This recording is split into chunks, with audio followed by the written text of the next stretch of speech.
सदन में बैठ करके सभी बजट की जो मुख्य बातें हैं, जितना भी उसका एस्टिमेट्स और जितनी हमारी योजनाएं हैं, वो सब आपने सुनी होंगी।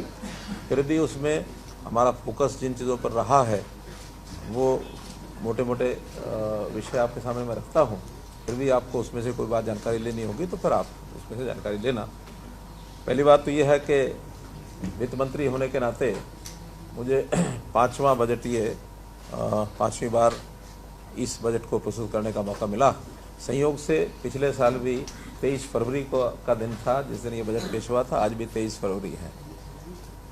पिछली बार की अपेक्षा इस बार 11.37% ये बजट हमारा दिख रहा। कुल बजट का जो प्रस्ताव किया है 1,89,876.61 करोड़, और जो पिछली बार था 1,70,490.84 करोड़। ये सब पिछले भी संशोधित अनुमान हैं और ये प्रस्तावित अनुमान है। फाइनल जब इसके रिजल्ट आएंगे वो आपको सामने मिल जाएंगे। विशेष तौर पर इसमें जो जीडीपी, जो हमारी विकास दर है, उसके अंदर जैसे राष्ट्रीय जीडीपी की विकास दर वो आपको पता है कि 7.3% का अनुमान है और हमारा अनुमान जो है 8% का है। तो केंद्र की जो हमारी दर है उससे भी हमारी विकास दर ऊपर है। इसी प्रकार से जो जीएसडीपी, इसमें प्रति व्यक्ति आय है वो भी हरियाणा की जो है वो देश की आय से, प्रति व्यक्ति आय से काफ़ी ज़्यादा है। जीएसडीपी का जो दर है, वृद्धि दर, केंद्र की 5.6% है जबकि हरियाणा की 6.1% है। उसमें भी हमारी जो दर है, वृद्धि दर, उसमें ज़्यादा है। हमारा जो योगदान है, हिस्सेदारी है केंद्रीय जो जीडीपी है उसके अंदर पिछले वर्ष यानी 14-15 में ये थी 3.5%। परसेंटेज का अपने आप बड़ा महत्व होता है, चाहे वो थोड़ा भी बढ़े तो भी परसेंटेज है, इसलिए बढ़ना एक मायनेदार उसका मामला रहता है। जो 3.5 से बढ़ करके अब हम 3.7% पर आ गए हैं, जबकि हमारा आबादी देखा जाए तो जस्ट इट इज़ 2%। क्षेत्रफल अगर देखा जाए तो 1.4% एरिया है। फिर भी हम केंद्र के पूल में यानी इस जीएसडीपी का योगदान, हमारा हिस्सेदारी, तो 3.7% तक बढ़ गई है, जो हमारे अच्छे हमारी जो आर्थिक हमारी जो मापदंड हैं, पैरामीटर्स हैं, हमारी जो स्थिति है वो अच्छी दर्शाते हैं। जैसा मैंने प्रति व्यक्ति की बात की है तो केंद्र की जो प्रति व्यक्ति आय गिनी जा रही है वो 23-24 में अभी 1,85,854 है, जबकि हरियाणा की गिनी जा रही है 3,25,759, यानी एकदम मैं कह सकता हूँ 60% वहाँ से ज़्यादा है। जो हमारे तीनों क्षेत्र होते हैं, प्राइमरी, सेकेंडरी, टर्शरी, उसका भी जो हमारा जो हिस्सा रहता है हमारी इस प्रतिशत वृद्धि में, वो वृद्धि प्राइमरी क्षेत्र यानी एग्रीकल्चर 8.6% है, सेकेंडरी यानी इंडस्ट्रीज 6.3% है और सर्विसेज 13.8% है इंक्रीज। इस प्रकार का इसका ये अनुमान भी अपेक्षा अनुसार ही है, क्योंकि सर्विसेज का प्रतिशत हमेशा ज़्यादा रहता है। कृषि और इंडस्ट्री में थोड़ा ज़रूर हम सोचते हैं कि इंडस्ट्री अगर थोड़ा और ज़्यादा बढ़े तो उसका लाभ ज़्यादा होता है। अभी इंडस्ट्री कृषि से कम है, लेकिन फिर भी कृषि, क्योंकि हमारा प्रदेश कृषि बाहुल्य प्रदेश है, उस नाते से उसकी वृद्धि भी हमारे प्रदेश के अनुकूल ठीक बैठती है, इसलिए उसकी कोई हमें कठिनाई नहीं है। जहाँ तक परिव्यय का विषय है वो मैंने बताया है कि 70% के आसपास हमारा जो परिव्यय है वो राजस्व पर है और जो पूंजीगत है वो 29.19 है। हमारे जो राजकोषीय घाटा जो लिमिट है 3% की, उस 3% से कम लगातार कम चल रही है, हमने कभी इसको बढ़ने नहीं दिया। ये 23-24 में भी 2.8% था और अभी भी 2.77% का अनुमान है।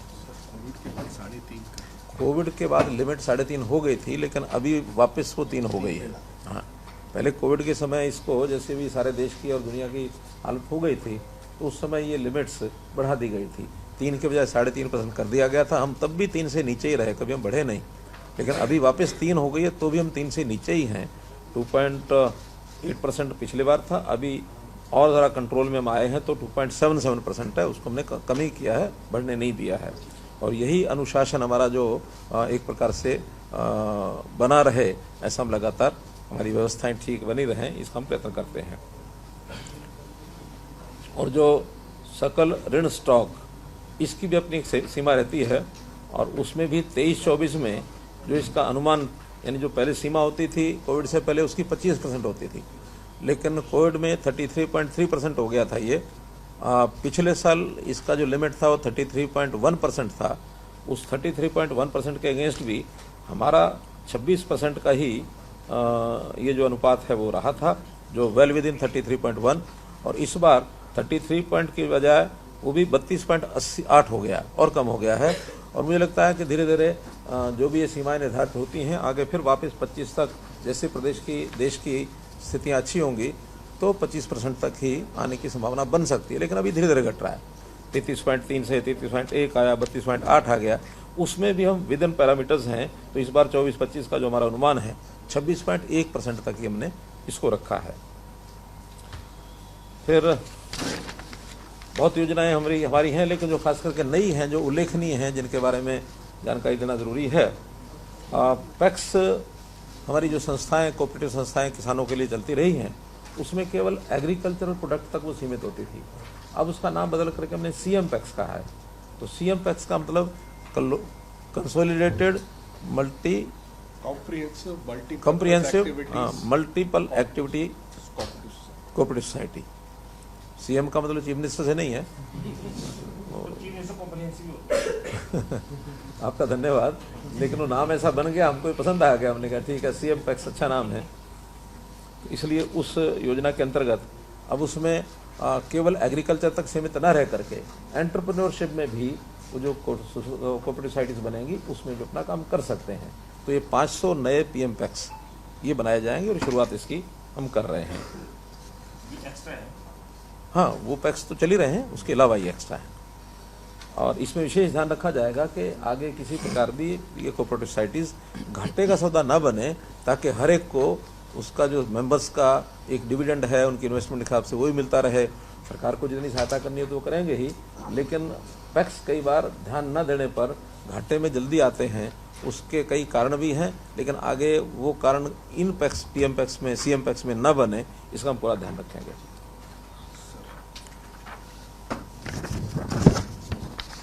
पेंशन के नाते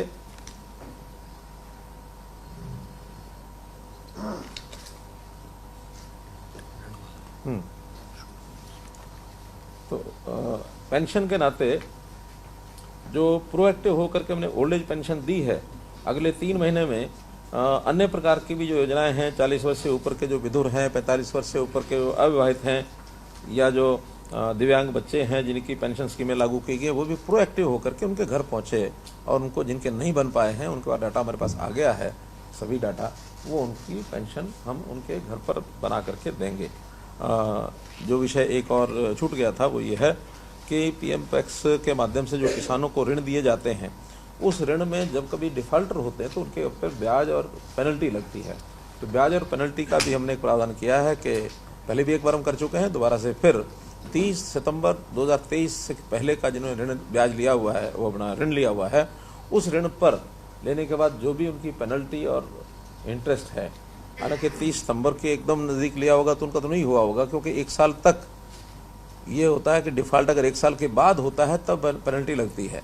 तो देखा जाए तो अभी जो चल रहा है, इससे 1 साल पहले जिन्होंने लिया होगा और नहीं भरा होगा, उन्हीं का ब्याज और पेनल्टी लगेगी। वो सारा ब्याज और पेनल्टी इस शर्त के साथ कि 31 मई 2024 तक वो इस पेमेंट को भर दें, तो उसमें लगभग 5,47,000 ऐसे किसान हैं, और 2000 वो आंकड़ा मेरे पास रह गया, 2000 करोड़ के आसपास, 2140 करोड़ रुपया तो उसका पूंजी मूल है ओरिजिनल, और 1700 कुछ करोड़ रुपया उसका ब्याज इंटरेस्ट है जो हमने माफ़ किया है। वो अगर सब समय से भर देते हैं तो उसमें उनको दोबारा से लोन लेने की सुविधा मिल जाएगी। क्योंकि एक बार कोई डिफॉल्टर हो जाए तो फिर बाद में ऋण भी नहीं ले सकता, इसलिए उनको ऋण की सुविधा दोबारा से मिल जाए। ऐसे ही हमने जो पेंशन जो देते हैं, जो खास करके ईपीएफ लेते हैं, और ईपीएफ का जो भविष्य निधि उनको मिलती है, उनको ओल्ड एज पेंशन से रह जाते हैं वंचित। शर्त लगी हुई है कि कोई और प्रकार की पेंशन कोई ले रहा होगा तो उसको ये 3,000 रुपये नहीं मिलेगा। लेकिन जो ईपीएफ वो लेते हैं उस पेंशन को, जिसको कर्मचारी भविष्य निधि, कईयों की 3,000 से काफ़ी कम है, कोई 1,000 ले रहा है, कोई 1,500 ले रहा है, तो उनकी शिकायत है कि उधर से भी गए, इधर मिलता कुछ नहीं है। तो हमने वो जो गैप होगा 3,000 के बीच में और जो पहले से ले रहा है, उस गैप को उनको देना शुरू करेंगे ताकि उसको 3,000 पूरा मिल जाए। ये एक प्रावधान हमने किया है। हरित स्टोर की बात की थी कि हमने एक पीछे योजना बनाई थी जिसमें एक सेंट्रलाइज्ड सप्लाई की व्यवस्था के माध्यम से रिटेल शोरूम्स बनाने के लिए एक हरित स्टोर्स की योजना कोऑपरेटिव के माध्यम से बनी थी। उसमें भी 1,000 के आसपास पहले से स्टोर चल रहे हैं। अभी और नए 1,000 हरित स्टोर्स ये खोले जाएंगे, अप्लाई कराएंगे और उनको स्थान अपना वो चयन करेंगे और उनको कुछ सुविधाएं हम देंगे और बाद में उन स्थानों पर उनको सप्लाई चेन में जोड़ दिया जाएगा। ये तो जो अप्लाई करेगा, जो चला सकता है, कोई भी आ सकता है। अंत्योदय परिवार उत्थान योजना के अंतर्गत हमने जो अंत्योदय परिवार परिवहन योजना, इसमें हमने घोषणा पहले की थी, दोबारा से फिर इसको आज अनाउंस किया है कि जो गरीब परिवार हैं उनको 1 लाख रुपए तक की जिनकी वार्षिक आय है, तो उनके मेंबर्स को 1,000 रुपया 1,000 किलोमीटर पर वर्ष हर व्यक्ति उसको एंजॉय कर सकता है। उसके लिए अलग से उनको कार्ड इशू किए जाएंगे, इलेक्ट्रॉनिक कार्ड अभी शुरू कर दिए हैं हमारे रोडवेज ने, और उन सब के कार्ड के बाद वो अपने आप काउंट होता रहेगा। जिस दिन 1,000 से ज़्यादा किलोमीटर से हो जाएंगे उसके बाद उसको किराया देना पड़ेगा। और मुझे लगता है कि गरीब परिवार को 1,000 किलोमीटर हर एक सदस्य बड़ा मुश्किल ही होता है उसको, कोई क्योंकि नौकरी तो उसकी है नहीं, 1 लाख से कम है तो माने 8,000 रुपया प्रति महीने की इनकम है। इसका मतलब बहुत गरीब परिवार है, तो इस नाते से उनकी ट्रैवलिंग भी इससे ज़्यादा नहीं होती होगी, इसलिए वो सारी ट्रैवलिंग मोटे रूप से 1 मार्च से शुरू कर हर मेंबर को। रोडवेज की बस, रोडवेज की बस। हाँ नहीं, वो इनकम है 1 लाख। उस 1 लाख में बल्कि अगर कम मेंबर हैं तो वो थोड़ा कम गरीब है, ज़्यादा मेंबर हो जाएंगे तो और ज़्यादा गरीब है। तो लिमिट तो कर ही नहीं सकते। लिमिट तो हम लोअर लिमिट तो लगा सकते हैं कि 1 मेंबर वाले को नहीं करेंगे, लेकिन नहीं, हम सबको कर रहे हैं। इसका नाम भी जो है हैप्पी स्कीम रखा है, हैप्पी। वैसे लॉन्च ये मार्च में होनी है, मार्च में पहले हफ्ते में होनी है। हाँ, ये मार्च में सामान्य बस में वो अलग है, वो अलग स्कीम, वो योजना अलग है। दूसरा है प्रधानमंत्री जी ने जो सूर्योदय योजना लागू की है, जिसके अंदर 1 करोड़ लोगों को सौर ऊर्जा के नाते से उनको ऑपरेटर्स देने के लिए 60,000 रुपये की सब्सिडी, अप टू 2 किलोवाट अगर कनेक्शन है तो 60,000 रुपये की सब्सिडी देने के लिए वो कहेंगे। लेकिन इस पर खर्चा 1 लाख रुपये से ज़्यादा आता है, 1,15,000। अगर 2 किलोवाट का कोई लेता है और उसका जो बाकी खर्च है अप टू 50,000 रुपया, वो हरियाणा सरकार उसमें सहायता देगी। उसको तो मुफ्त ही होगी, बल्कि उसका जो बिजली है जो एक्स्ट्रा बचेगी उसकी अपनी कंजम्पशन के बाद वो उसके पॉलिसी में से बनाएंगे। हमारा कहना है कि उसको मुफ्त मिलनी चाहिए। उसको जब तक जो इसका ऋण या सब्सिडी जो हम 50,000 देंगे उसमें कोई एडजस्टमेंट करेंगे कि उसको पैसा ना भरना पड़े, लेकिन उसमें से अगर ऊर्जा बचती है तो उसमें उसको कितना किया जा सकता है, उसकी एक विस्तृत योजना बनेगी। नहीं, एक सहायता है, उस सहायता में सब्सिडी भी होगी, ऋण भी होगा, लेकिन उसको एक निश्चित समय तक उसको इनकम, उसकी जो एक्स्ट्रा बिजली पैदा होगी वो हम डिपार्टमेंट को देंगे, उसका एक हिसाब बनाएंगे और उसके बाद बाकी बचेगा तो उसको छोड़ देंगे।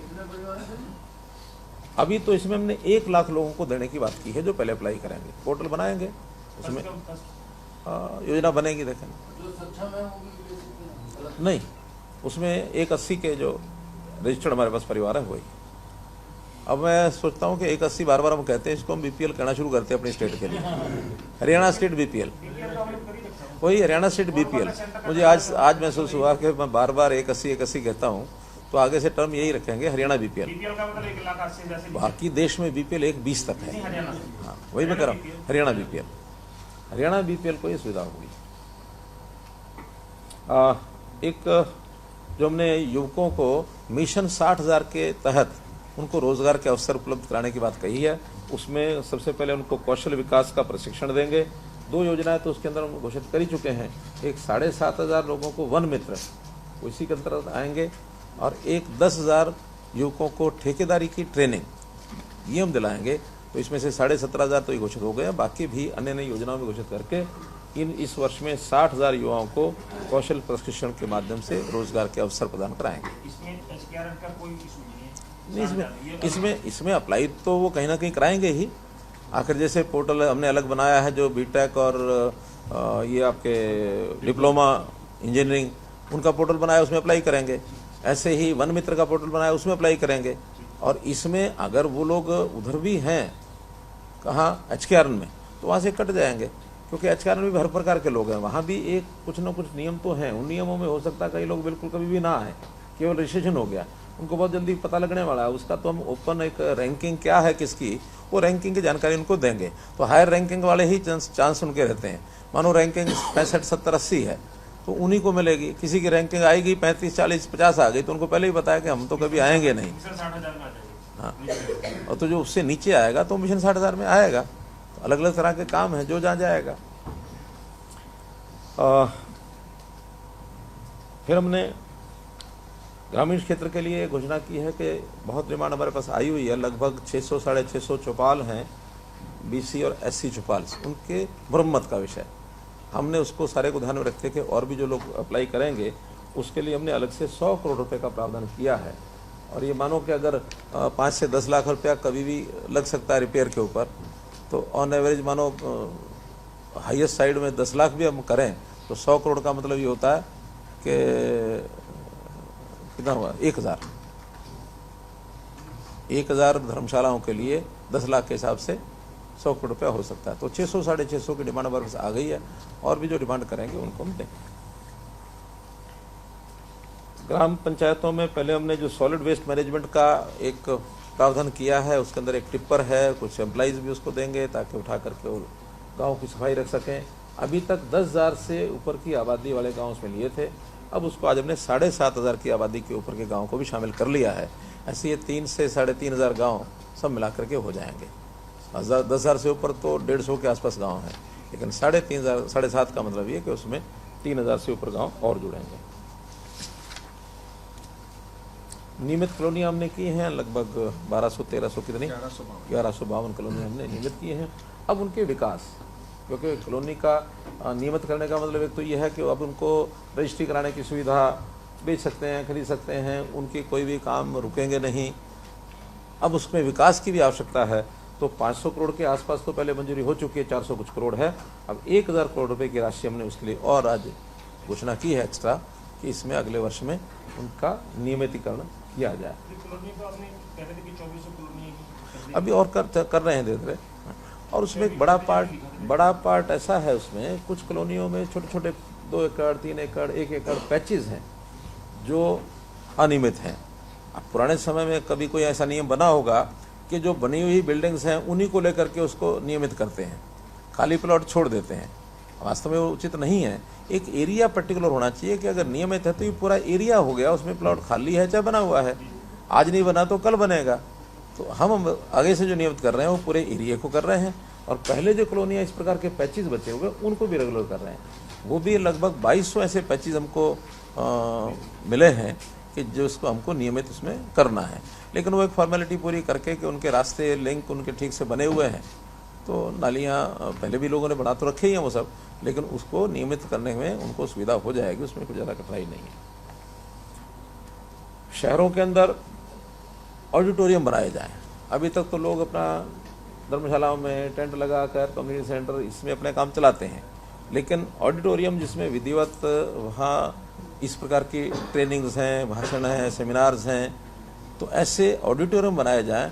तो हर जिला जो परिषद, जो हर नगर परिषद है उसमें एक, और जो नगर निगम है उसमें बड़े नगर निगम हैं उसमें 2-2 और जो छोटे नगर निगम 9 हैं उसमें 1-1।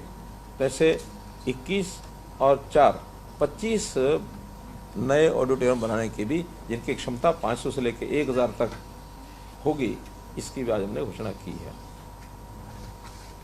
प्रत्येक जिला मुख्यालय पर एक सार्वजनिक पुस्तकालय, डिस्ट्रिक्ट लाइब्रेरी, ये भी बनाई जाएगी।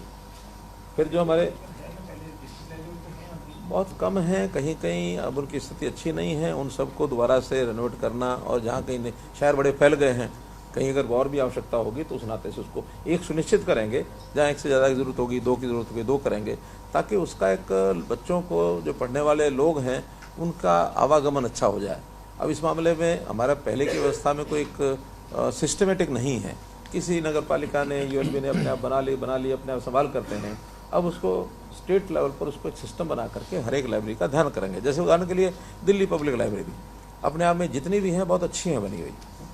वो बहुत पहले से, मुझे पता है कि मैं जब दिल्ली में रहता था तो रेलवे स्टेशन के सामने एकदम गांधी पार्क के कोने में दिल्ली पब्लिक लाइब्रेरी बहुत बढ़िया है। ऐसे लाइब्रेरी का एक विधिवत सिस्टम बनाया जाए, ताकि अब रुचि बहुत हो गई है नौजवानों की हमारे जो लाइब्रेरी के प्रति।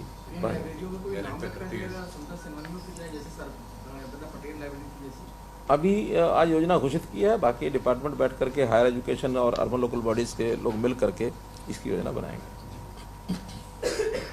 ऐसे ही जो हमारे GMDA, FMDA, PMDA, SMDA और अब HMDA, ये जो बने हैं नगर निगम के जो प्राधिकरण बने हैं, विकास प्राधिकरण, इन सब के भी विकास की योजनाएं जो मैंने घोषित की हैं। 3 जगह के लिए स्टेट ने सोनीपत, पंचकुला और हिसार, इनके लिए 100-100 करोड़ रुपए का प्रावधान कर दिया, ताकि इनकी अपनी इनकम जब शुरू हो जाएगी तो फिर अपने आप काम करेंगे।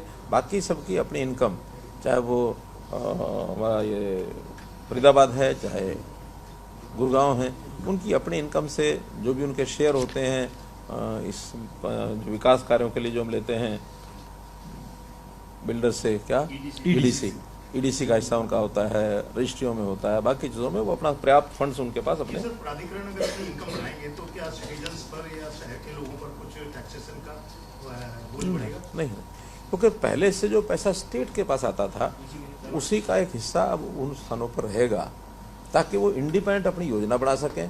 क्या है कि कोई भी एडमिनिस्ट्रेशन का एक सिस्टम होता है, जितना छोटे लेवल पर उनको ऑटोनॉमी मिल जाती है और अच्छे लोग काम करने वाले हों तो उसको अच्छे प्रकार से कर सकते हैं। नहीं तो गुड़गांव की हमेशा यही एक शिकायत रहती थी कि हमारे यहाँ से रेवेन्यू तो सारा स्टेट में चला जाता है, हम तो वापस मिलता नहीं है। अब जब एक सिस्टम बन गया तो कम से कम वो बात खत्म हो गई कि वहाँ से जो रेवेन्यू आएगा उसका जो शेयर डिस्ट्रिक्ट को जाना है वहाँ चला जाएगा, जो स्टेट का आना स्टेट का चला जाएगा, उनको वापस मांगने की आवश्यकता नहीं है। जो बढ़ते हुए, बड़े होते हुए, फैलते हुए शहर है, ये वहाँ के लिए होता है, सबके लिए नहीं होता है। तो अब पहले हमने गुड़गांव बनाया, फिर फरीदाबाद बनाया, फिर सोनीपत और पंचकुला भी धीरे धीरे विस्तार हो रहा है। अब आगे हिसार का भी एयरपोर्ट बनने के बाद वहाँ भी उसी प्रकार का विस्तार हो रहा है। तो जो फास्ट ग्रोइंग सिटीज़ हैं उनके लिए ही डेवलपमेंट अथॉरिटीज़ ये बनती हैं, सबके लिए नहीं। मुख्यमंत्री शहरी आवास योजना जैसे हमने पहले घोषित की है, जिसके अंदर 2,80,000 लोगों की रजिस्ट्रेशन हो गई है प्लॉट्स की और फ्लैट्स की, वैसे ही गांव में भी एक योजना हमने शुरू की है, लेकिन उसकी शुरुआत एक दूसरे एजेंडे से की है। वो एजेंडा ये है कि 100-100 गज के प्लॉट, ये कांग्रेस के समय उस समय लोगों को अलॉटमेंट लेटर दे दिए, लेकिन अलॉटमेंट देने के बाद हज़ारों लोग आज भी घूम रहे हैं जिनको ज़मीन मिली नहीं है। मिल गई तो वहाँ कब्जे किसी और के हों, छुड़वा नहीं पा रहे हैं, लिटिगेशन हो गए हैं, बहुत समस्याएं आ गई हैं। तो हमने वो जो बचे हुए लोग हैं लगभग 25,000-27,000 ऐसे कुछ है, उसका एग्जैक्ट आंकड़ा मिलेगा। ऐसे सब लोगों को जिनको 6 महीने के अंदर 100 गज का प्लॉट हम दिलवा पाएंगे दिलवा देंगे, और जिनको नहीं दिलवा पाएंगे उनको 1 लाख रुपया या 100 गज प्लॉट की कीमत जो उस गाँव में होगी वो उनको जो मिनिमम है वो देंगे। 25,000 बच रहे, 82,000 को प्लॉट मिले थे, उनमें से 25,000 बचे नहीं, जिनको कब्जा नहीं दे पाए, उनमें से 25,000 बचे। और नए के लिए कोई स्कीम अभी ये कर लेंगे, बाद फिर करेंगे। फिर उसी प्रकार का एक पोर्टल जो भूमिहीन यानी जो मकान जिनके पास नहीं है, होमलेस, उनकी स्कीम उसके बाद बनाएंगे। इस बीच में शहरों में जो ज़मीनें हमने आइडेंटिफाई कर ली हैं 14 शहरों में, तो उन 14 शहरों की प्रक्रिया शुरू कर दी है, और उसका पहला जो लॉट है लगभग 15,000 प्लॉट्स का, वो बहुत जल्दी अलॉट हम कर देंगे। उसकी ऑनलाइन उसकी बुकिंग चल रही है। जो 30 वर्ग गज वाला एक मरला वही है जो शहरों में। अब शहर में गांव में इतना अंतर तो होता है, शहर में उतना बड़ा प्लॉट नहीं निकाल सकते जितना बड़ा गांव में मिल सकता है। खेल नर्सरी की बात जैसे हमने कही है कि पहले हमारी 1100 नर्सरी की योजना पहले से चल रही है और इसकी मांग बढ़ रही है, तो हमने 400 की और इस साल के लिए योजना बनाई है ताकि 1500 नर्सरी जब हो जाए इस विषय को और हम आगे बढ़ाएंगे जैसे जैसे डिमांड होगी, ताकि 20 बच्चों को किसी एक खेल में निपुण बनाने के लिए, और लगभग एक साल का एक नर्सरी का 7.5 लाख रुपए का खर्च आता है। इस प्रकार का ये प्रावधान हमने किया है, चाहे सरकारी स्कूलों की डिमांड आएगी, चाहे प्राइवेट स्कूलों की आएगी, अथवा खेल की संस्था कोई बना करके वहाँ लेना चाहता तो भी कर सकते हैं। उनके पास 20 बच्चों के ठहरने की व्यवस्था हो, उनको भोजन आदि की व्यवस्था करने का, हम तो उसका पैसा जो है वो अलॉट करते हैं, देते हैं, और उनके लिए कोच की यदि आवश्यकता हो तो वो भी देते हैं। 20,000 रुपये महीना उस कोच का भी इसके अंदर शामिल है। छात्रों को अपने स्कूलों से, घर से स्कूल और स्कूल से घर आने जाने के लिए परिवहन व्यवस्था, सुरक्षित परिवहन व्यवस्था कई पहले हेड्स में अलग अलग शुरू की, लेकिन अब हमने यूनिवर्सल कर दी है कि कोई भी विद्यार्थी 10वीं 12वीं तक अपने घर से 1 किलोमीटर से ज़्यादा उसकी दूरी है, तो अगर उसकी संख्या 25 से ज़्यादा है तब तो वहाँ देंगे रोडवेज की बस, और 25 से नीचे है तो फिर जिस साधन की आवश्यकता वहाँ होती है और पूर्ति कर सकते हैं, लोकल व्यवस्था ही करेंगे। ऑटो हैं, 4 व्हीलर हैं, कोई कैब क्या बोलते हैं उसको, मैक्सी कैब होती हैं, मिनी बस होती हैं, तो ऐसी सब चीज़ों से पहले यूनिवर्सल नहीं थी, पहले छात्राओं के लिए थी, या रोडवेज की अलग स्कीम होती थी ट्रांसपोर्ट की, और स्कूल वाले अलग करते थे, उसमें भी कई व्यवधान आते थे। जितना पैसा यहाँ से तय करते थे, कोई तो उसको ले नहीं पाता था, कोई आगे करता नहीं था, तो हमने अब यूनिवर्सल बना दिया और बहुत बड़ी छूट दे दी कि हर स्कूल में अब एक ट्रांसपोर्ट का नोडल, एक अध्यापकों में से एक नोडल ऑफिसर होगा।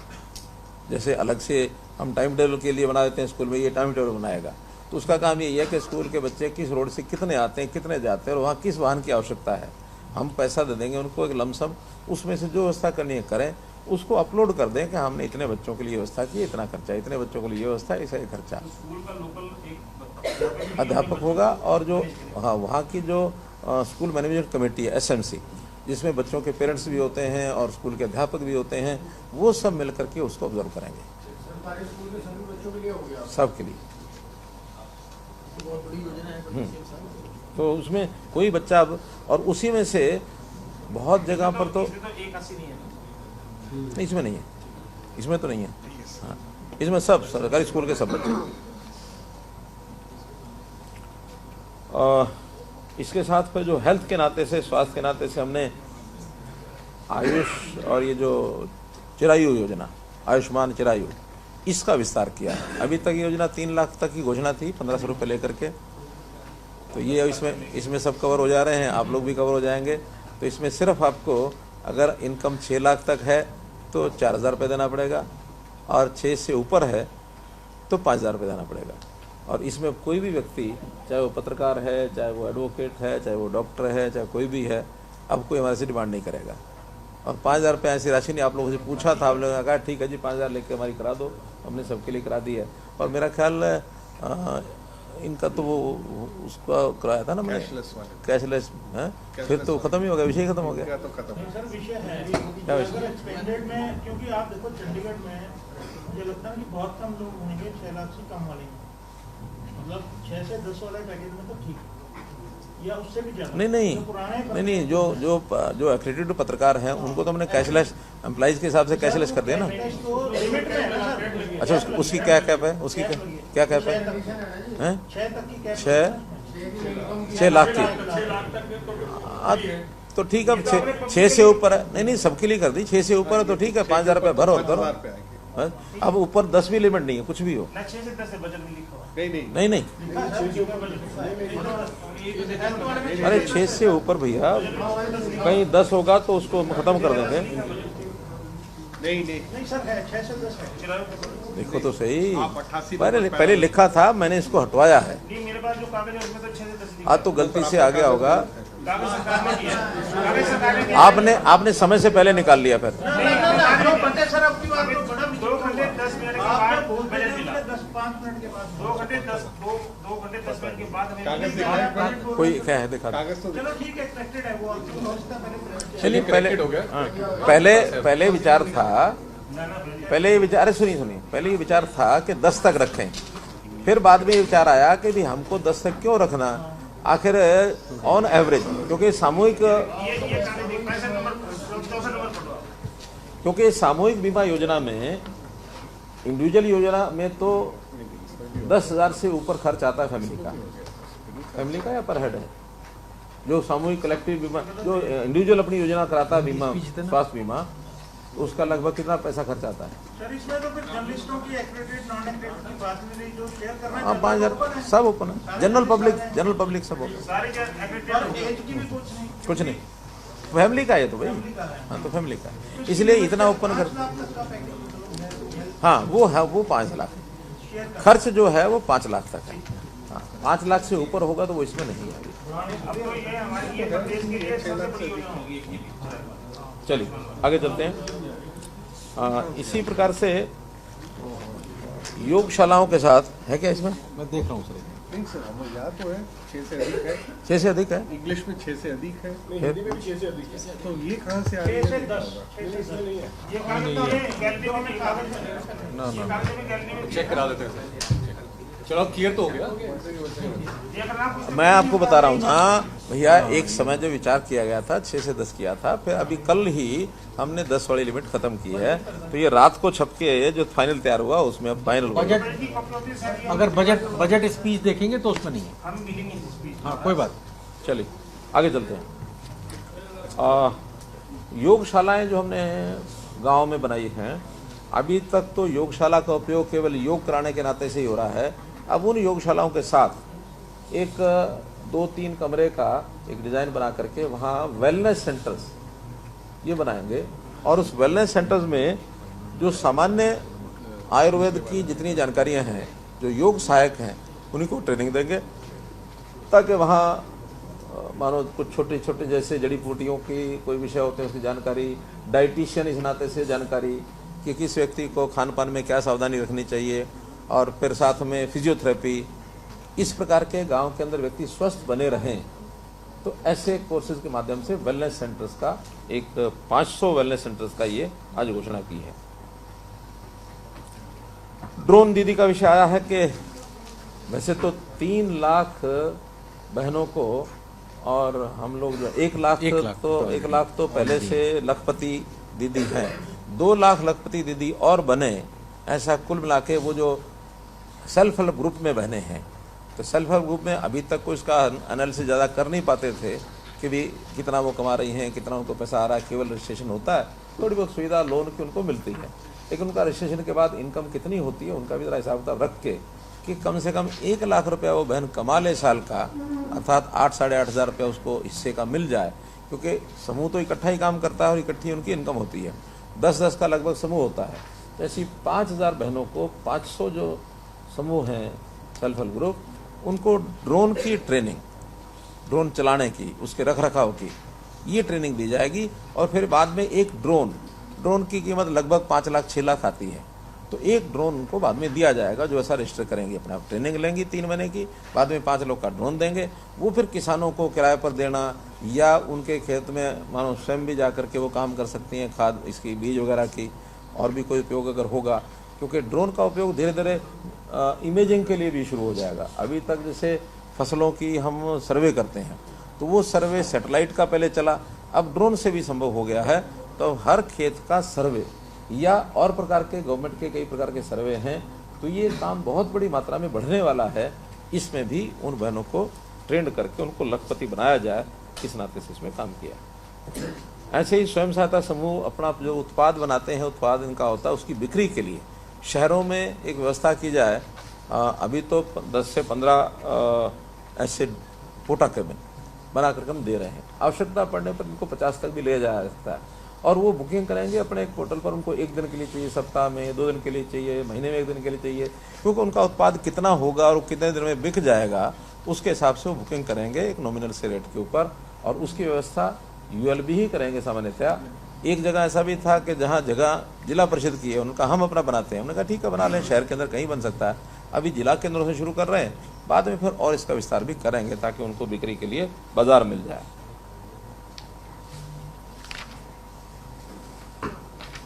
आपकी बेटी हमारी बेटी, ये जो योजना है इसमें भी शिकायतें मिलती थी कि पैसा हमको समय से मिलता नहीं है, उसको हमने पीपी उसके साथ जोड़ दिया है और प्रोएक्टिव मोड में केवल उनको अपना जो शादी का कार्ड वो उसमें डालना है।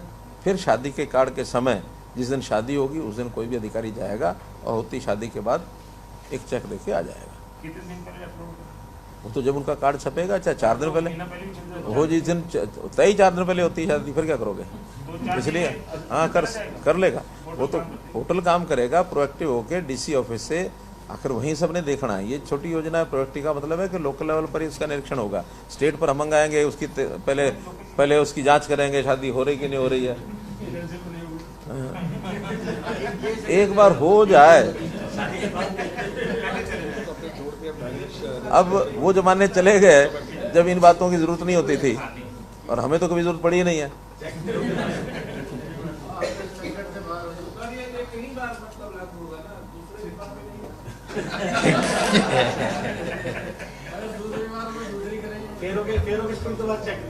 ऐसा नहीं है कि आज कराई और 4 दिन बाद फिर दूसरी बार कराई, ऐसा नहीं है।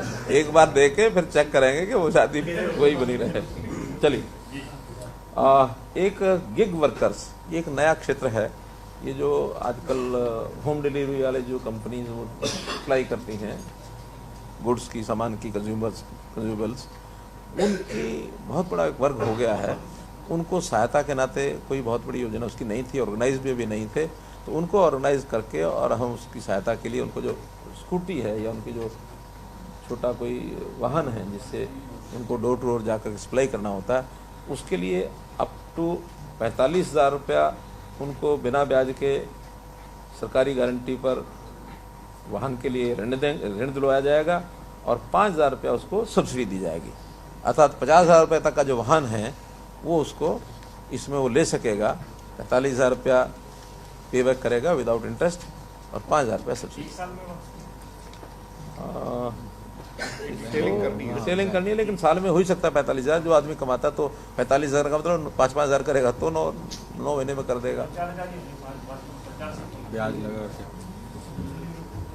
युद्ध में शहीद हुए सैनिक, युद्ध में जो सैनिक होते हैं उनका बहुत बड़ा योगदान अपने यहाँ देश रक्षा में रहता है। अभी तक उनको जो पैसा सहायता के नाते परिवार के लोगों को मिलता था 50 लाख रुपया, उसको बढ़ा करके 1 करोड़ रुपया कर दिया है।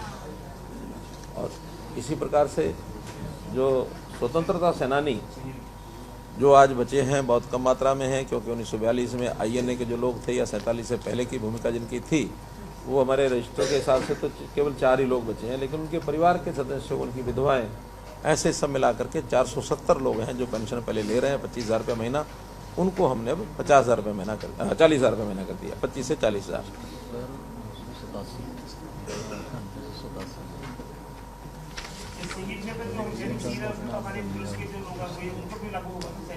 नहीं, वो सैनिक पैरामिलिट्री, ऐसा पुलिस के लिए योजनाएं अलग से बनी हुई हैं। पहले ही वो 1 करोड़ से ज़्यादा उनको इसलिए मिल रहा है कि उनके सबके जो सैलरी अकाउंट है वो बैंक में जमा कराएं। और बैंक की एक ऑफर हमको मिल गई थी कि वो 1 करोड़ रुपया वो देंगे, 50 लाख रुपया हम दे रहे हैं, तो उनको 1.5 करोड़ रुपया पहले से मिल रहा है। अब ये योजना मुझे नहीं लगता कि कोई सैनिकों के लिए है, आर्मी के लिए जरा पता करें कोई बैंकों की योजना ऐसी है क्या कोई? कल बात हो रही थी रात में, अभी हमने ये सैनिक आर्मी और पैरामिलिट्री इनके लिए किया। पब्लिक हेल्थ की भी कई योजनाएं वहाँ बताई हैं, सब उन्हें को पता ही है। इसमें मोटे रूप से इनकी जितनी भी मशीनरी है, जो पंप्स हैं, वो सारे एनर्जी एफिशिएंट मोटर्स इसके ऊपर लगेंगे। सरकारी सभी जो भी प्रकार की मोटर्स के ऊपर कंजम्पशन पावर की होती है, तो एनर्जी एफिशिएंट 3 स्टार मोटर्स सबके लिए अनिवार्य कर दिया है ताकि उससे बिजली बचेगी। एक योजना किसानों के लाभ के लिए वो हमने की है कि जो आबियाना है, बहुत थोड़ी मात्रा में आबियाना लिया जाता था और इसकी भी डिफ़ॉल्ट अमाउंट बहुत ज़्यादा रह जाती थी, उतना ज़्यादा इकट्ठा भी नहीं हो पाता था। पटवारी भी अपनी कोई बहुत उसकी परवाह करते नहीं थे और हमने भी सोचा कि इसका बहुत बड़ा उपयोग भी नहीं है, क्योंकि आबियाना अंग्रेज़ के समय तो एक मेन सोर्स ऑफ रेवेन्यू होता था, एक टैक्स वही होता था उनका। अब अबयाना के रूप में तो बहुत नॉमिनल सा आता है, उसमें हमने सब उसको मुफ्त कर दिया, वनिया फ्री कर दिया है। और 140 करोड़ रुपया जो बकाया है वो पिछला स्मार्ट, और आगे भी 54 करोड़ रुपया हर वर्ष का जो इसकी कलेक्शन का एक बनता था वो भी वो खत्म। कोई अभियान नहीं है। कोई अबयाना नहीं। अभियाना बाकी वर्गों से लिया जाएगा, किसानों से नहीं। एग्रीकल्चर, किसान जो खेती, खेती का, एग्रीकल्चर, कृषि उद्देश्य के लिए जो हाँ हाँ, जैसे अब इंडस्ट्री में लेते हैं, इंडस्ट्री को जाता है, ले गई। हाँ, जैसे अब ये पीने के पानी का होता है वो भी खर्च नहरी विभाग लेगा ही, हाँ वो लेगा। केवल अबयाना यानी कृषि के ऊपर जो नहर से पानी लेते थे उनको, नहीं, एक अबयाना होता है, एक वाटर चार्जेस होते हैं। अल्टीमेटली तो वो भी एक वाटर चार्जेस ही है। अबयाना भी उसका नाम, हाँ उसका नाम अबयाना है। आब मतलब पानी, आप इस वाटर, पानी से मिलने, पानी के बदले में मिलने वाला जो खर्च है वो वाटर चार्जेस अंग्रेजी में कह दिया, उर्दू में अबयाना कह दिया, वो पुराना था। हाँ उनका मतलब नंबर ऑफ फार्मर्स तो पता नहीं, लेकिन राशि मैंने बताई कि 140 करोड़ रुपया तो पिछला है, और 54 करोड़ रुपया हर साल का जो आता है वो 4299 गांव है, 4299। तो उन गांव में ये सारा खत्म कर दिया। जहाँ नहरी पानी लगता है। फिर तालाबों का बहुत बड़ा कार्यक्रम हमने 2 साल पहले लिया था, तालाब अथॉरिटी, उसमें भी अच्छी सफलता मिली। और संयोग से प्रधानमंत्री जी ने भी अमृत सरोवर नाम से योजना शुरू की थी कि हर जिले में 75 थे कि लोकसभा में, हाँ 75 थे, तो वो संख्या को हम पार करते हुए, और हमने अभी लगभग 14 से कुछ ऊपर तालाब तो उस प्रकार के हम कर चुके हैं, और 2494 तालाबों का सुधार और नवीकरण ये इस वर्ष के लिए लिया है। कुल मिलाकर के 18,000 तालाब हैं। और एक बड़े बड़े गांव के तालाब तो जो प्रदूषित और जो इस प्रकार के ओवरफ्लो थे उनका काम पहले लिया है ताकि समस्याएं खत्म हो। फिर बाद में छोटे तालाब या सूखे तालाब या जो पानी नहीं भरता था उनका, कुछ तालाब अब मिट्टी से इतने भर गए थे कि उनको भी मिट्टी खोद करके तालाब की शक्ल में लाना, ये भी अब आगे कर रहे हैं। गरीब लोगों को जो मंथली बिल जो लगते हैं बिजली के ऊपर 2 किलोवाट तक, ये जो मंथली चार्जेस 115 रुपया महीना ये लगता था। यानी 115 से नीचे अगर बिल आता तो मिनिमम 115 देना पड़ेगा। 115 से ऊपर हो जाए, लगभग 57 यूनिट प्रति व्यक्ति प्रति परिवार अगर आता है, उससे नीचे तो 115 लेंगे। 57 से ऊपर वो 115 से ज़्यादा फिर बिल का रेट होता था, फिर 115 खत्म हो जाता था। हाँ, अब हमने उस 115 को ख़त्म कर दिया। खास करके जिनका 57 यूनिट प्रति महीने से कम खर्च है उनको केवल बिजली का बिल जो जाएगा वही, यानी अगर 20 यूनिट है तो 20 यूनिट का पर महीना 20 रुपये ही जाएगा।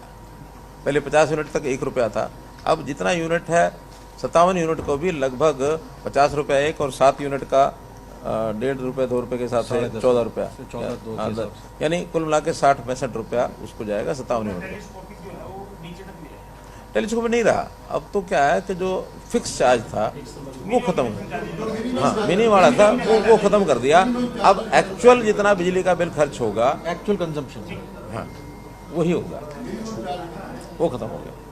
और इससे बड़ी राहत लोगों को मिल जाती है। हाँ, घरेलू 2 किलोवाट तक, और इससे 180 करोड़ रुपया साल का ये उनकी बचत होगी, जो यूटिलिटीज़ को अपने उसमें एडजस्ट करना होगा। तो हमने यूटिलिटीज़ को निवेदन ही करना पड़ता, निवेदन किया है कि भी इसको आप अपने टैरिफ में जमा कर लो। बहुत बड़ा खाता है, उसमें 180 करोड़ की बात नहीं है, और फिर भी अगर हमारी बात नहीं माने तो हम सब्सिडी दे देंगे। लेकिन मुझे लगता है हमारे पास एक है नहीं, वो है एक प्रावधान कि सरकार कोई बात लिख के भेजे उनको, तो वो कंसिडर करते हैं कि अगर उनके प्रीव्यू में हो तो। बहुत बड़ी राशि होती है तो नहीं मानते, ऐसा बहुत बड़ी राशि हो तो उनके लिए भी कठिन है ना, क्योंकि अगर बड़ी राशि हम करते हैं तो फिर कहीं ना कहीं उनको टैरिफ बढ़ाना पड़ता है। नहीं, बस ही बताया ना, 160 करोड़ का ज़्यादा बात नहीं है, कर ही लेंगे, कोई खास बात नहीं। चलिए, गांव की फिरनियों से बाहर बिजली कनेक्शन घरेलू, ये भी अपने आप में एक विषय था जो पहले हमने 150 मीटर तक कहा हुआ था कि 150 मीटर तक केवल उनको वो चार्जेस देने पड़ते थे। कौन से? Service connection, consumer service connection. अब उसका दायरा कर दिया है 3 किलोमीटर तक। 3 किलो नहीं, पहले तो है कनेक्शन देने का भी 1 किलोमीटर तक होता था, उसके बाद तो कनेक्शन देते ही नहीं थे। अब उसको 3 किलोमीटर तक कर दिया, कनेक्शन मिल पाएगा पॉइंट फिरनी। हाँ, लेकिन उसमें खर्च जो था वो 150 मीटर तक ये जो होता था, उसके अंदर उसको अगर ट्रांसफार्मर लगाना होता था तब भी कंज्यूमर देता था, और उसका पैसा लगता था सिर्फ कंज्यूमर सर्विस चार्ज का, सर्विस कनेक्शन चार्ज उतना लगता था। अब वो 150 के बाद जो सारा पैसा है वो कंज्यूमर को देना पड़ता था सारा, अप टू 1 किलोमीटर। लेकिन अब 300 के अंदर सिर्फ उसको सर्विस चार्ज तो देना पड़ेगा, लेकिन 300 मीटर के बाद 3 किलोमीटर तक वो ही देना पड़ेगा कंज्यूमर को। यानी चांस उसके 3 किलोमीटर तक बन गए, छूट उसको 300 मीटर तक हो गई 150 के बजाय। लगभग सारी कहानी इसमें कवर हो काफ़ी कवर हो जाएंगे, हाँ, कोई बचेगी नहीं। और इसमें भी ट्रांसफार्मर जो है पहले कंज्यूमर को लगाना पड़ता था, अब 300 मीटर के अंदर भी होगा तो निगम लगाएगा। 300 के बाहर तो लगाएगा, लगाएगा अंदर भी 300 मीटर तक भी, यानी 300 मीटर के अंदर की छूट है वो मैं गिना रहा हूँ कि वो 300 कर दिया। और उसमें छूट भी एक दे दी कि पहले हैं, हाँ, पहले 150 के बाद, अब 300 के बाद, अब 300 के बाद, हाँ। लेकिन वो जो जैसे कि विधानसभा के अंदर बोल रहे थे कि अगर 310 हो जाता है तो पूरे 310 कर लेते हैं, 300 माइनस नहीं करते, तो वो इसमें नहीं क्या, क्योंकि विधानसभा में हाँ, समझ गया, एडिशनल तो लेते हैं, पूरा ही लेते हैं। थोड़ा इसमें विचार कर लेंगे, क्योंकि वरना तो वो बहुत माइक्रोस्कोपी वो चोरी करता रहेगा। मेरा 300 नहीं है, 299 है। सबको 300 का बेनिफिट चला जाएगा। 350 मीटर पे है, 50 मीटर की वजह से उनको 350 इसको सोचना पड़ेगा, अदरवाइज हाँ 300 का बेनिफिट सबको चला जाएगा, वो भी जाएगा तो जाएगा, उसमें क्या। इसमें विचार करेंगे। जब इतना सब कर रहे हैं तो ये भी कर देंगे, क्या बात। नहीं, आपने ठीक विषय ध्यान कराया, वरना चोरी बहुत बढ़ जाती है। और फिर वो क्या है कि आपस में हो जाती, गोलबंदी हो जाती है, वहाँ के कंज्यूमर की भी और साथ में एम्प्लाई, हाँ, एम्प्लाई भी, वो सब मिल जाते हैं। फिर कौन चेक करने जाएगा? ना तो अनुराग रस्तोगी जाएंगे, ना हमारे पावर सेक्रेटरी जाएंगे।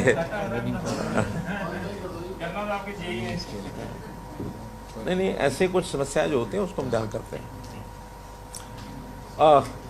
ई रिक्शा का अपने आप में एक विषय होता था, उनका हर साल रजिस्ट्रेशन का चार्जेस लगते थे। तो उनकी एक डेपुटेशन मिला कि हर साल क्यों लगता है रजिस्ट्रेशन। हमारे रजिस्ट्रेशन एक टाइम हो गया तो हमने 1 टाइम कर दिया। पहली बार केवल रजिस्ट्रेशन कराएंगे तो उसका चार्ज लगेगा, बाकी नहीं लगेगा। और फिर हरियाणा रोडवेज का बताया कि इसमें भी 500 बसें ये नई बढ़ाई जाएंगी, और इसमें 150 तो HVAC हैवी व्हीकल AC बसें, heating ventilation and air conditioning, अच्छा, heating ventilation and air conditioning HVAC, और ऐसी 500 जो है वो स्टैंडर्ड डीजल। तो ऐसे 261 करोड़ रुपया इसके ऊपर जो है खर्च किया जाएगा। उसके बाद किलोमीटर का भी किलोमीटर स्कीम की भी एक और योजना बना करके पहले जो चल रही है उसमें और वृद्धि करेंगे। अभी उसका टारगेट नहीं है, वो तो जैसे जैसे जरूरत पड़ेगी। हम मोटे रूप से दोनों योजनाओं को कि अपनी सरकारी भी हों और इस प्रकार की प्राइवेट कोऑपरेटिव सोसाइटीज़ वाली या किलोमीटर स्कीम वाली, ये भी पैरेलल चालू करके रखनी चाहिए। उसमें कंपटीशन भी रहता है और हमको भी जानकारी रहती है कि भी क्या एक्चुअल में खर्च कितना आ रहा है, इनकम कितनी हो रही है, ये बहुत ध्यान रखना जरूरी होता है। उसी में से चीज़ें काबू में रहती हैं। PM कुसुम योजना के अंतर्गत जो सौर पंप लगाने की योजना, पहले हमने 70,000 पंप जो लगाने की योजना बनाई थी, उसमें भी 60,000 से ऊपर लग गए हैं, और एक 70,000 नए पंप इसके लिए लगाए जाएं अगले साल में, योजना भी बनाई है। नू, यमुनानगर, रोहतक जिलों में नई हवाई पट्टियाँ अभी तक हमारे, हाँ, अभी तक हमारे एयरपोर्ट और हवाई पट्टियाँ शायद 7 हैं, अब 3 और बनाएंगे, नू और रोहतक, क्योंकि थोड़े यही दूर पड़ते हैं एरिया। नू जिले में भी एयरपोर्ट को ध्यान में रखते हुए जो दूर का स्थान है वहीं रखेंगे, ताकि बहुत नज़दीक स्थान तो नू अपने आप में गुड़गांव से कुल मिला के मेरे ख्याल 45 किलोमीटर होगा, थोड़ा सा दूर करके। नूह की कनेक्टिविटी तो सर इससे बेटर है, KMP से बेटर है आज के दिन, अदरवाइज नहीं, लेकिन हमें तो की देखनी है तो वो फिर दूर वाले पाइप, हाँ, वही है दूर। और इसी प्रकार से रोहतक एक ऐसा सेंटर है जो दिल्ली, उधर हिसार, इधर भिवानी और इधर करनाल, इनके सेंटर में एक पॉइंट ताकि कहीं भी कोई सुविधा किसी को चाहिए तो जल्दी से वहाँ उतर सके, पहुँच सके। और तीसरा यमुनानगर भी, चूँकि चंडीगढ़ से भी लगभग 80 किलोमीटर पड़ जाता है, करनाल से भी 80 किलोमीटर पड़ जाता है, तो यमुनानगर में भी आवश्यकता है। एयर स्ट्रिप 100 एकड़ के आसपास ज़मीन एक्वायर करनी पड़ती है, वो करके बनाएंगे। एक भारत श्रेष्ठ भारत के अंतर्गत प्रधानमंत्री जी का बहुत इस पर जोर है कि हम लोग दूसरे राज्यों की भी, उनकी संस्कृति, उनका खान पान, उनके जो भी ऐसे कार्यक्रम होते हैं उनका आदान प्रदान होना चाहिए। वहाँ के लोगों के जो स्थापना दिवस आते हैं वो हम हरियाणा में मनाएं, हरियाणा का राज्य दिवस वो प्रदेश अपने अपने वहाँ मनाएं, हमारे यहाँ के ट्रूप जाएंगे, उनके ट्रूप आएंगे, सांस्कृतिक कार्यक्रम, और ये सब करने के लिए हमने कार्यक्रम होता है, लेकिन राजभवन में होता है, छोटे लेवल पर होता है। राजभवन का तो चलेगा ही जैसे होगा, लेकिन अब हर एक प्रदेश का स्थापना दिवस किसी न किसी जिला केंद्र पर उस प्रदेश की भी सहयोग से हम क्या करेंगे ताकि लोगों को भी पता लगे। किसी दूसरे राज्य का स्थापना दिवस भी हमारे यहाँ पर मनाएगा जीरो।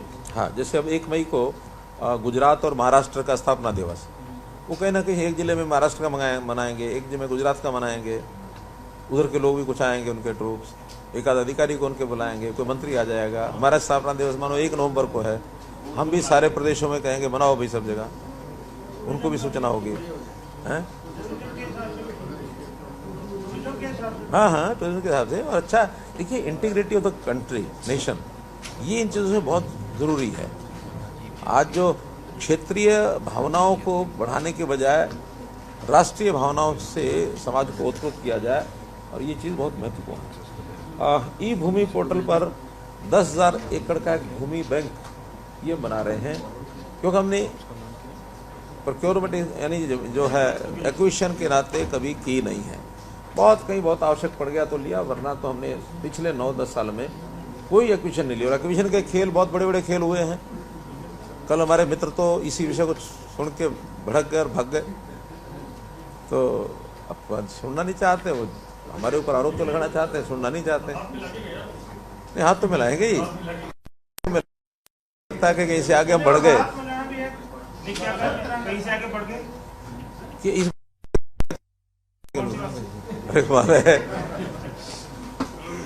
जो बोल रहे हैं वो बोलने में ही सब बातें आ जाती हैं।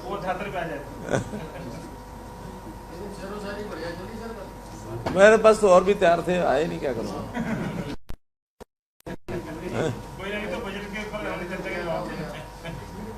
नहीं, मैं तो उनको कह रहा था। चलिए, एक हमने श्री गुरु रविदास जी के जीवनी और उनके शिक्षण को लेकर के प्रदेश के लोगों को उनके अच्छाइयों का, उनके संस्कारों का, उनकी जीवनी का पता लगे, तो पीपली में एक स्मारक 5 एकड़ जमीन उनको उपलब्ध करा दी है। उसकी फॉर्मेलिटी होनी थोड़ी शेष है।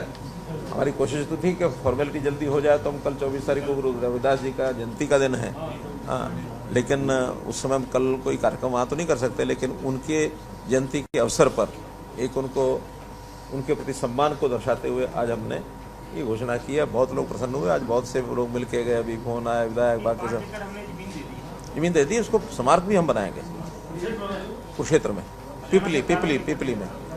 हाँ, पिपली में HSVP के कुछ ज़मीन पड़ी है, उसमें 5 एकड़ उनको दी है, और ऐसे ही कुछ जितनी आवश्यकता होगी वो सिख म्यूजियम, वास्तव में सिख म्यूजियम भी पहले अम्बाला के लिए घोषणा की थी, लेकिन उसकी बजाय कुरुक्षेत्र में बनाने की बात आ गई थी। वहाँ दशम पातशाही के काफ़ी बड़ी संख्या में 6-8 गुरुओं की, शायद वहाँ 8-9 गुरुओं का भ्रमण कुरुक्षेत्र। कोई एक स्थान अगर कहा जा सकता है जहाँ सबसे ज़्यादा गुरुओं की संख्या भ्रमण किया तो वो कुरुक्षेत्र है। ये तो अब एक बार घोषणा हुई है तो बनेगा। ये तो ऐसी संस्था बनाएंगे, उन संस्था के लोगों को कहेंगे उसके कैसे बनाना, क्या बनाना, प्रारूप करना, और बजट में क्योंकि वो संस्था बनेगी, ट्रस्ट बनेगा, सोसाइटी बनेगी, क्या बनेगा, उसमें से समाज का भी योगदान लेंगे, सरकार अपना योगदान करेगी। नहीं, शायद वो 2 या 3 एकड़ है अभी आइडेंटिफाई 5 एकड़ हो गई है।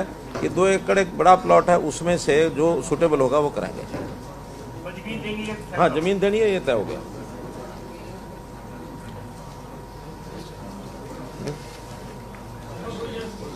मित्रों, बिंदु तो 184 हैं। अब मैं सारे पढ़ूंगा, दिक्कत आएगी, लेकिन आपने सब सुन भी लिए। सीएम साहब पिछली बार कहाँ? आपने गायों के लिए बजट दिया था। हाँ। 250 करोड़ रुपए का बजट था। एक जानकारी थी कि कितना उसमें से खर्च हो पाया, क्या इस बार भी कुछ आपने इस प्रकार का प्रोग्राम? क्योंकि जब आपकी सरकार आई थी तब आपने कहा था कि हमारा विशेष फोकस रहेगा गाय पर और गीता पर। तो वो पैसा कितना खर्च कर रहा है? क्योंकि सबसे जो बड़ी समस्या थी, सड़कों पर बेसहारा पशु घूमते थे और कई लोग आपको कुछ तो कितना खर्च कर पाए और आगामी योजना क्या है? देखिए, उसमें पहले तो हमारा 35 से 40 करोड़ रुपए ही बजट होता था और उसको हम उतना खर्च करते थे। अब इस बार उसमें से लगभग 80 करोड़ से ज़्यादा तो खर्च हो गया है, लेकिन 80 करोड़ जो वर्तमान में गौशालाएं हैं उनके चारे के लिए हमने रिलीज़ किया है। बाद में यही कहा है कि जो नई गौशालाएं खुलेंगी उन नई गौशालाओं के लिए दरें तय हो गई हैं कि जो नई गौशाला खोलेगा उसको शेड के लिए कितना पैसा चाहिए और उसको वहाँ की रखरखाव के लिए, चारे के लिए कितना चाहिए, वो हमने दरें तय की हैं। एक 12-13 प्रस्ताव ऐसे आ चुके हैं जिन्होंने ज़मीन का भी प्रबंध कर लिया है और उनका एक ये भी आ गया कि कौन कौन सी हम जगह अपनी गौशालाएं खोलेंगे। 50 के लगभग गौशालाएं ऐसी हैं जिन्होंने प्रस्ताव किया है कि हमें अगर शेड का पैसा मिलता है तो हम अपने ही स्थान पर उसका विस्तार कर सकते हैं। उनमें पहले कितनी गौशाला है उसका भी हमने जानकारी ले ली है। ऐसा ना हो कि पुरानों को भी नयों के आधार पर ले जाए, तो पहले पुरानों की भी सारा उसका सर्वे करके लेना पड़ता है डाटा, फिर नया उसके अंदर कितना वो जोड़ेंगे। वो एक प्रारूप तैयार हो गया और मुझे लगता है बहुत जल्दी उसका रिलीज़ हम चुनाव से पहले वो सारा पैसा रिलीज़ करेंगे। हाँ, ये ठीक है कि 400 करोड़ रुपये शायद सारा तो ना कंज्यूम हो उसमें, लेकिन उसमें और एक 50-60-100 करोड़ जितना हो जाता है नेक्स्ट ईयर के लिए फिर प्रोविजन उससे ज़्यादा रख लिया। हाँ, अगले साल के भी हम और प्रोविजन जो है बाकी इसका रखेंगे। इसमें से जो बचेगा 425 जो मुझे याद आ रहा है। हाँ, तो जितना इसमें से बचेगा 425 और रखेंगे ताकि इसमें किसी को पैसे की कमी ना पड़े। लेकिन इसमें क्योंकि पंचायती ज़मीन चाहिए, अब इसके लिए अपनी ज़मीन तो कोई खरीद के आता नहीं है, पंचायती ज़मीन चाहिए, फिर उसके लिए पंचायत का प्रस्ताव है, फिर संस्था चाहिए चलाने की। ये हमने मना कर दिया कि सरकार नहीं चलाएगी गौशालाएं, क्योंकि सरकार का कोई भी विभाग जब चलाता है, जब तक वो चलाने वालों में एक आध आदमी कोई गौ भक्त रहता है तब तक तो ठीक चलती है। वहाँ अगर उस गौ भक्त का कहीं ट्रांसफ़र हो गया तो वो फिर ऐसे कैसा बेकार हो जाता है। तो संस्था जो है, जो पहले चला रही है वो, या कोई नई संस्था, और इसमें आप भी कोई सहायता कर सकें तो आपकी सहायता आमंत्रित है। How it was easy or difficult for you not to introduce any new taxes, as you said you are wholly dependent on GST taxes, and what are the areas you focus on for the generation of revenue? देखिए, not only GST, हमारे जितने भी revenue के field हैं उन सब में ही revenue हमारा बढ़ रहा है। एक्साइज टैक्सेशन भी बढ़ रहा है, माइनिंग में भी आ रहा है। हमने चूँकि टेक्नोलॉजी के आधार के ऊपर, व्यवस्थाओं के ऊपर कंट्रोल किया है, तो जो लीकेज है, ऐसा मैं कभी नहीं कहता कि लीकेज होती नहीं थी या होती नहीं है। समाज में हर तरह के लोग हैं, उसमें लीकेज का एक संभावना जो बनी रहती है, लेकिन उसको कैसे रोका जाए, हमने रोक करके बहुत से ऐसे प्रावधान किए हैं जिसके अंदर हमारा जो टैक्स कलेक्शन है वो अच्छा बढ़ रहा है, रेवेन्यू बढ़ रहा है। और अकॉर्डिंगली आज जो हमने 11%, 11.5% का बजट की बढ़ोतरी बताई है, तो वो सारी उस रेवेन्यू के कारण से ही है। इसलिए हमें किसी टैक्स को लगाने की आवश्यकता नहीं पड़ी है। उसका GST का भी शेयर मिलता है हमको। बाकी केंद्रीय जो प्रावधान है 13,000 करोड़ रुपये, शायद 13,000 करोड़ रुपया, 13,300 सेंटर का भी हमको मिल रहा है। तो इसलिए हमें टैक्स लगाने की आवश्यकता नहीं पड़ी। एक मिनट, हाँ, आप रुकिए, अरे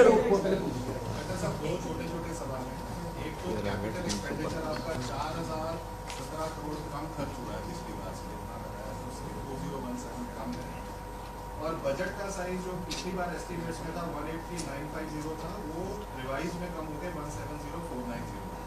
वो चीजें ये हैं। और रेवेन्यू एक्सपेंडिचर आपका 1541 बढ़ा है, उनके क्या रीजन?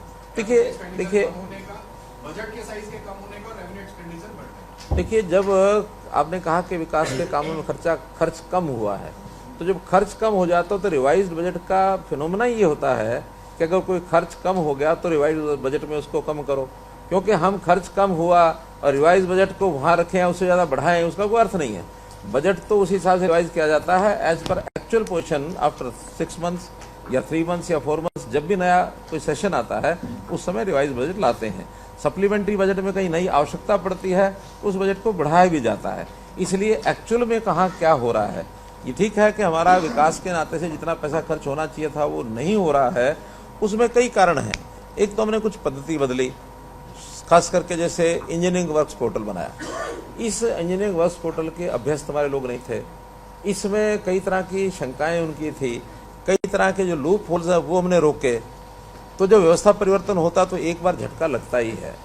उस झटके में से हम निकल आए हैं। कोविड का एक झटका लगा था, हम निकल आए। अब ये ई मेथड जो है इस सारे कामों में, पहले तो केवल हमने सर्विसेज में की, अब हमने वर्क्स में भी कर दिए। तो वर्क्स करने में आज कंपटीशन के अंदर सब लोग आते हैं। पहले तो ये हर किसी को पता होता था कंट्रैक्टर को कि ये ठेका मुझे मिलना ही मिलना है। आज जब तक टेंडर निकल करके हमारे सामने नहीं आता और वो सवेरे से लेकर शाम तक जब बैठ करके उनके वर्क्स कमेटी के अंदर फाइनल नहीं करते, तब तक किसी को ये नहीं पता लग सकता कि मिलेगा किसको। वहाँ आने के बाद नेगोशिएशन भी हम करते हैं। नेगोशिएशन करने के बाद बड़े अजीब यानी किस्से उस समय सामने आते हैं। तो इसलिए एक नई विधि के हिसाब से लोग ढल रहे हैं। अब ढलने के बाद हर कोई वो जाके अपने कंट्रैक्टर में इसमें टेंडर में आएगा जिसको लगता है कि हाँ मैंने ईमानदारी से काम करना है और ईमानदारी से उतना ही पैसा भरना है जितने में मैं करता हूँ। आज तो 10%, 15%, 20% ऊपर करते हैं, फिर उसको यहाँ के नीचे करते हैं। और कभी जितना होता है उससे हमें अपेक्षा ही नहीं होती, इससे ज़्यादा कम कर जाते हैं। हमारा तो एक सिस्टम मेथड है, अभी जो सबसे अच्छा काम करेगा और कम पैसा लेगा उसी से कराएंगे। मैंने एक एक टेंडर में देखा 20-20, 25-25 करोड़ रुपया, 150 करोड़ रुपए का टेंडर है, 25 करोड़ रुपया कम, यानी किया सर कंपटीशन में, तीन लोग कंपटीशन। और अब तो मैं कई बार क्या करता हूँ, उनको सामने बैठा देता हूँ।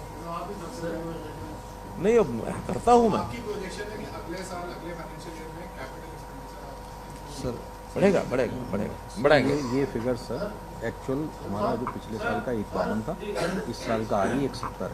क्या है सर? पिछले साल का एक्चुअल एक्सपेंडिचर 1,52,000 करोड़ है। हाँ, इस साल का RE करंट ईयर का 1,70 है। तो 22-23 का ना। हाँ, तो 22-23 और 23-24 में जो आंकड़े बता रहे हैं 1,52,000 करोड़ रुपया एक्चुअल खर्च हुआ हाँ पिछले साल। और इस साल 1,70,000 करोड़ रुपया खर्च हो रहा है, यानी जो पिछले साल।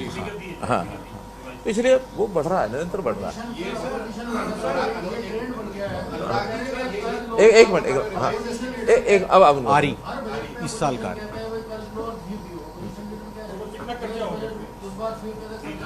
देखिए, मैंने वो आपको आंकड़े बता दिए हैं कि दो आंकड़े होते हैं।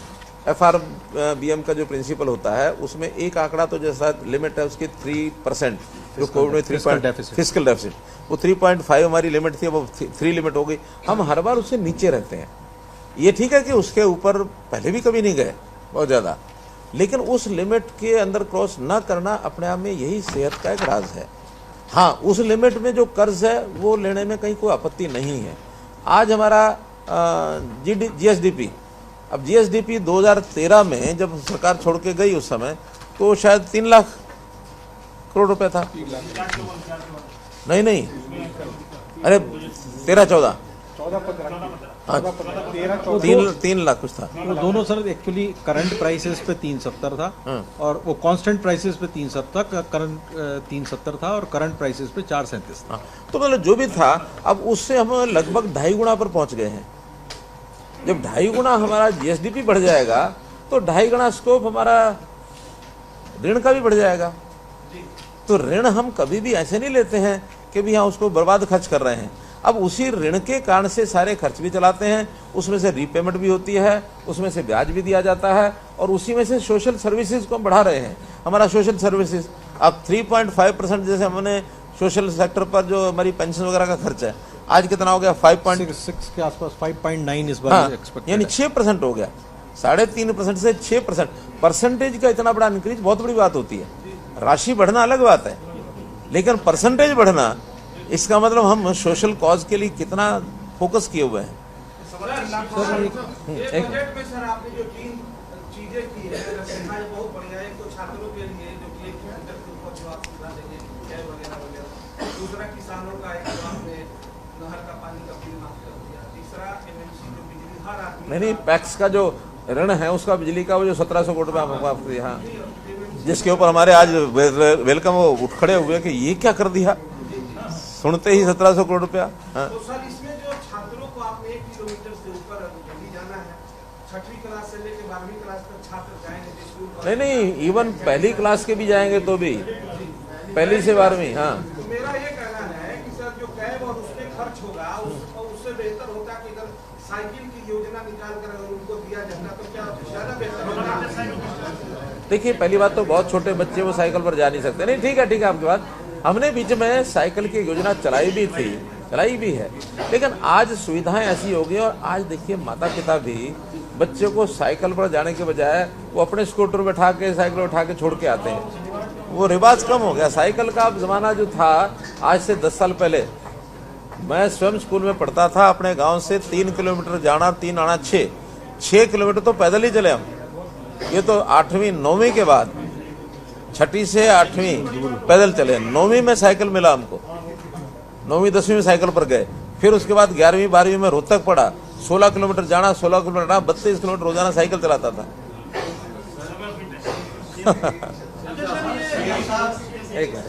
सर, ये किसानों का मसला कुछ हल हुआ? भगवंत मान कह रहे थे कि जो आज किसान मरा है, हम हरियाणा के सीएम और FIR दर्ज करेंगे, तो इसमें उनको जो कहना है वो कहें, मुझे उसको कुछ कहना नहीं है। क्योंकि मैंने विधानसभा में भी कहा कि ये सारी चीज़ें चूँकि पाइपलाइन में चल रही हैं, बातचीत चल रही है, तो 28 तारीख को जो है ना इस काम को विरोधी ताकतें जो है वो किसानों को दिल्ली जाने से रोका। मैं कह रहा ये सारी स्टेटमेंट 28 तारीख को दूंगा। सर, एक लाइन में इस बजट को क्या कहेंगे? देखिए, अंत्योदय हमारी भावना है। ज्ञान के नाते हमने 4 विषय जो सामने रखे हैं। जी मतलब गरीब, वाई मतलब युवा, ए मतलब अन्नदाता और एन मतलब नारी। ये 4 वर्ग ऐसे हैं, इन वर्गों का उत्थान देश और प्रदेश के उत्थान में सबसे ज़्यादा काम करता है। और इसमें भी जो डिजर्व करता है, उस डिजर्विंग हैंड को हम कुछ ना कुछ सहायता कर सकें, इसको आगे बढ़ा सकें, ये एक साधना हम साध रहे हैं। वो एक दोहा है, मैं पूरा याद तो नहीं है, कि एक साधे सब सधे, सब सादे सब खोए, मूलम क्या मूलम जड़ सींचे, हैं ऐसे ही है ना, कि मूल में जड़ में मूल में पानी डालो तो फल पत्ते फल फूल सब होए, हैं। तो इसलिए हम तो वो करते हैं कि समाज का जो कमजोर वर्ग है, जो आवश्यकता है, जिसके आधार पर, जिसके कंधों पर प्रदेश का भविष्य खड़ा है, इनके सबके उत्थान के लिए हम लगातार काम करेंगे, कर रहे हैं, करेंगे। और करने के बाद कल का भविष्य आप और सब हम मिल करके उज्जवल